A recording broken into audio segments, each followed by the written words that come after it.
મોરબીનો એક યુવક યુક્રેનમાં ફસાયો છે ત્યારે આ યુવક સાહિલે મોરબીમાં રહેતી તેની માતા સાથે વિડીયો કોલથી વાત કરી હતી। લગભગ 1 વર્ષ બાદ માતાએ પોતાના દીકરા સાથે વાત કરી છે। વિડીયો કોલ પર વાત કરતા માતા અને પુત્ર બંને ભાવુક થઈ ગયા હતા। સાહિલે ઘરના અન્ય સભ્યો સાથે પણ વાત કરી। સાહિલની માતાએ કહ્યું કે દીકરાને ભારત લાવવા માટે હવે સરકાર કંઈક પગલાં ભરે। આપને જણાવી દઈએ કે સુપ્રીમ કોર્ટના વકીલ એવા દીપા જોસેફના કારણે આ વાત શક્ય બની હતી। દીપા જોસેફ યુક્રેન જઈને સાહિલને મળ્યા અને ત્યાંથી તેમણે આ વિડીયો કોલ કરાવ્યો હતો। દીપા જોસેફે યુક્રેનમાં સાહિલને સુવિધાઓ બરાબર મળી રહી છે કે નહીં તેનું જાતે નિરીક્ષણ કર્યું હતું અને જમવાનું તેમજ મેડિકલની સુવિધા યોગ્ય રીતે મળ્યાનું જણાવ્યું હતું। जो सुविधा यूक्रेन गवर्नमेंट जो प्रोवाइड करता है वो सारा मैंने देख लिया है। साहिल तो ठीक ही है वहाँ पे।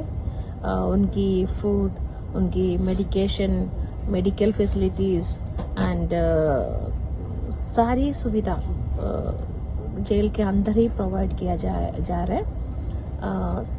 हम लोगों ने एक रूम एक वार प्रिजनर्स के पास जाके बात करके उनसे हमने काफ़ी मतलब जहाँ जिसको जो कंसोल करना है और जो बातें करना है फैमिली के बारे में पूछना है तो सारी हो गया था। યુક્રેન થી અમારા એડવોકેટ દીપાબેન જોસેફ છે, દિલ્હી હાઈકોર્ટના એડવોકેટ, એ ગયા છે અત્યારે યુક્રેનમાં જઈને સાહિલારે અમારી ફેસ ટુ ફેસ વાત કરાવી, વિડીયો કોલથી વાત કરાવી। એના માટે અમે બહુ જ ખુશી થઈ અમને ને બહુ જ લાગણી વ્યક્ત કરી છે। સાહિલ પણ રોઈને અમને જોઈને રોતો હતો ને એને પણ કીધું છે કે યુક્રેન ગવર્મેન્ટ અમારો પૂરો સાથ આપી રહ્યા છે ને આપણે ભારત સરકારને સાહિલને અમે વિનંતી કરી છે કે સાહિલને હવે જલ્દીથી જલ્દી ઇન્ડિયા લાવવાની પ્રયત્ન કરે। સાહિલની અમારી વાત થઈ હતી 2024માં છેલ્લી વાત થઈ હતી। અત્યારે હવે રૂબરૂ વાત 2026માં થઈ છે। ઉલ્લેખનીય છે કે સાહિલ જાન્યુઆરી 2024માં કોમ્પ્યુટર એન્જિનિયરિંગના અભ્યાસ માટે રશિયા ગયો હતો જ્યારે તે ડિલિવરી બોય તરીકે પાર્ટ ટાઈમ જોબ કરતો હતો।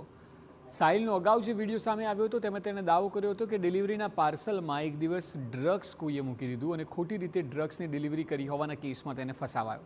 7 વર્ષની સજા કરવામાં આવી। સજાથી બચવા તેને રશિયન સેનામાં ભરતી થઈને યુક્રેન સામે યુદ્ધ કરવા માટે મજબૂર કરાયો। માત્ર 16 દિવસની તાલીમ બાદ તેને યુદ્ધમાં ધકેલી દીધો, જે બાદ સાહિલે યુક્રેન આર્મી સામે આત્મસમર્પણ કર્યું હતું અને ત્યારથી તે યુક્રેનમાં જેલમાં છે।